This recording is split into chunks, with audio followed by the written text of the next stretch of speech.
All right, for all you faculty folks that are looking to start to use Discord for your classrooms, either this semester, which is almost over, or possibly next semester, I wanted to make this short video for you guys just to help you get started.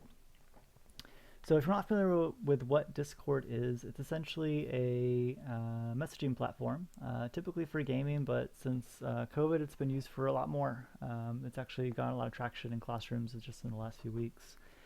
They've also added a lot more features in the last month or so too, to help it make it even a better platform.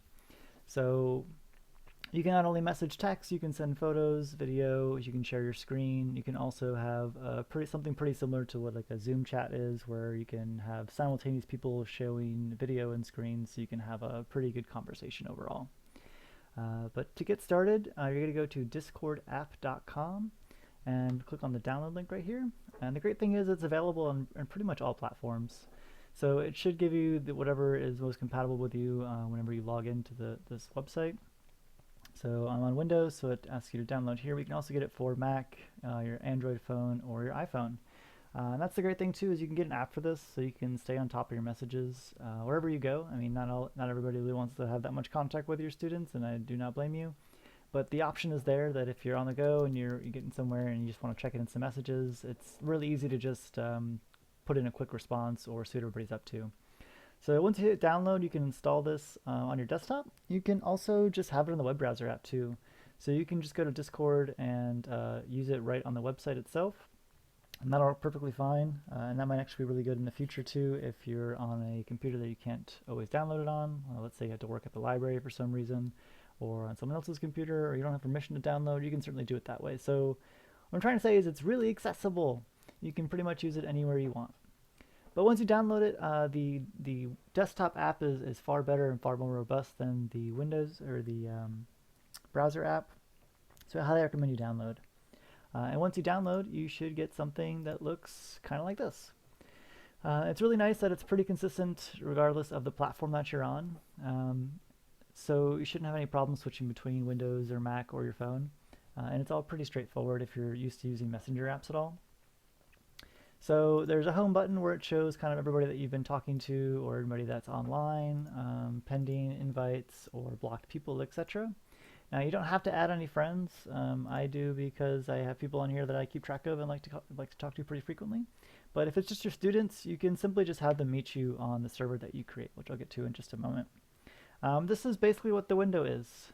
So in the top right, you can start group direct messages. You can start a direct message right here with somebody that you know, or you can type in somebody's name that you know. And you can talk to people one-on-one if you need to, or have small group conversations if you'd like to as well. So not everything has to be channeled through the server you might create, but the server can serve as a really good hub for placing information, or starting critiques, or having discussions on various topics. So if you want to edit any information, on the bottom left right here, it'll show you kind of your profile name, and then your mute, deafen, and then finally your user settings. So if I open my user settings here and go to my account, it'll show you what your username is, what email it's linked to, and you can certainly edit all that here. So I had a different name under here before I started talking to students, so you can name this whatever you really want. And the cool thing is that it gives you a numerical code at the end, so you can have multiple names that are the same. So if you really want to put in your name and your name is super common, it'll let you use it. It'll just give you this number afterwards. So if people are looking for you specifically, this is the thing that you'll actually give them. And the cool thing is that you can simply click on your name and it'll copy that ID for you. So anytime I paste in, it'll just copy that for you. So you can send that to people pretty quickly and pretty easily as well. But again, I'm going to be mostly talking about the servers, so you probably won't give your personal user information out. But you can certainly go back in here and edit your photo so you're not just a blank name, and you can do whatever you want and get creative with that as well.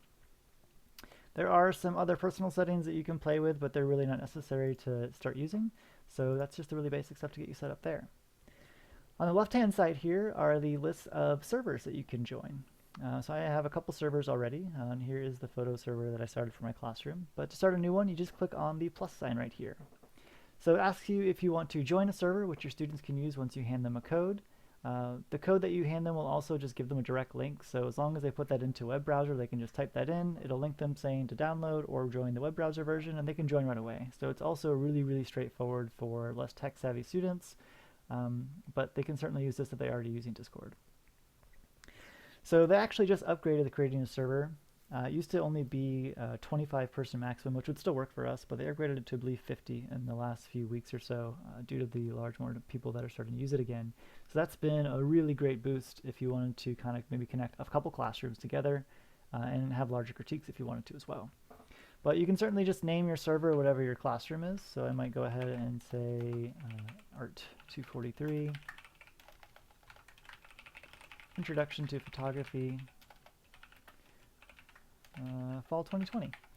So it'll give you a little kind of name icon right here, which you can certainly change and get whatever you want to do that with as you please, but it'll just give you an acronym for you. Once you hit create, it'll create a server for you. And it's already kind of done here. So it's popping me into general chat automatically, which I'm not worried about because nobody knows this server exists. And it'll ask if you want to invite anybody that you already know. Typically you won't know anybody if you just started opening this, but it gives you a link down here that you can send to people. Now what you want to do before you start copying this link is click on the edit invite link right down here. And if you notice here, it says your invite link expires in 1 day, which can be really annoying if you want to post this on Canvas and you don't want to have to do it every day. So if we go to edit invite link, we can change when it's going to expire to never, which is really great. So I don't want this to expire. That way I can just post it once. They can keep using that same link over and over again. However, if you're worried that some people are going to get it and that shouldn't, you can have this link expire once a day, in an hour. You know, you can really get creative with that if you want to, but I do it never just so I know people can join whenever they need to. You can also limit how many people can join with that one link. So if you have a classroom of 25 people and you only want 25 people to join, you can certainly limit it to that. But you can also just give it no limit and say, I want as many people from my classroom to join as possible. This is probably the best thing to do because I don't really notice any security issues so far. I don't know why anybody would share a link, but if you're worried about that, you can certainly change that there. So you can generate a new link just like that. So the link just changed right here. Once I copy that, I can then paste that and post that on Canvas if I wanted to. So if I plug this into my browser here, it'll link me and say Discord app launch. I can continue Discord and that'll bring me back to either my app down here or open it up in the browser right here. So it's asking me to log in and do all that, but I'm not going to go through all those steps. So they would log in here, or they can create their or register their account there for the first time. They can certainly do a QR code if they'd like to as well on their phone, but that's how easy it is to access. So once you get that link all copied and edited, you can send that out to your students and they can start joining. So this is what your server is going to start looking like. And I'm going to go ahead and leave the chat down here. So there is text channels and also voice channels. So you can have text channels that you can certainly exchange messages with. The voice channel is for people that want to listen to you talk. So anybody can join both or get rid of both or leave both. So if I want to leave this voice channel down here, you can see my voice going on and off with that little green circle. I can just click on the disconnect phone button right here and you'll see me leave the general voice chat. So it automatically makes you join as soon as you join the server. I believe there's a setting for that. I don't know exactly where it is, but it's not super crazy if you need to get rid of that or not. But that's certainly an option too. So you can create new text channels or new voice channels as much as you want. I'm not sure if there's a limit to that either. So if I wanted to create a specific channel, say for critique, I would go up here to where it says text channel and click on the plus button. And I can say I want it to be a text channel and I want it to be called critique. Okay. And it'll just make a new chat down here. That way you can kind of filter out general questions or discussion on this one chat, and then you can keep one of them for critique nice and clean for uploading images or links to websites, whatever it might be. Now you can certainly add another channel for your voice and say this is for critique only. That way if people want to talk to each other in general and have general conversations, they can still do that while you're also having a critique over here. So you can certainly have multiple things going on at the same time, multiple people doing certain things. So let's say you wanted to have a 3-part discussion where there's one voice channel for group 1, there's another channel for group 2. Okay, so people can join different group discussions and then you can pop in and out of those groups and join the discussions as you wish. So there is quite a bit of things you can try to do there. It's up to you how you'd like to organize them. So please go crazy with that. So once you go ahead and have all your text channels and voice channels, you can certainly change and edit some things here as well. So at the very top, this is the name of the server right here. there's all these options where you can change server settings. So if I go up to server settings up here, I can do a couple things to make this a little easier or a little bit more engaging for students. So there is this one section right below called roles. So you can assign certain roles for students if you want to give them either specific permissions or if you want help running the Discord server. What I've run into is that half my students already have this app and sometimes know how to use it better than I do. So if you trust them enough or you think that they're responsible enough, you can certainly create a new role and call this student moderator. Make it red so it sounds really important. And you can give them a certain slew of permissions. So there's permissions such as administrator, which gives them all the control that you have. I wouldn't do that typically because that means they could delete the entire server if they wanted to. So maybe that's not a great thing, but they can certainly manage the server. So they can change the name, make sure everybody's doing what they're supposed to be doing. You can have them manage the channels so that you can say, hey, would you mind creating 3 group channels for me for today's discussion?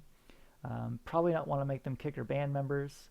Have them create invites, change nicknames, all those things.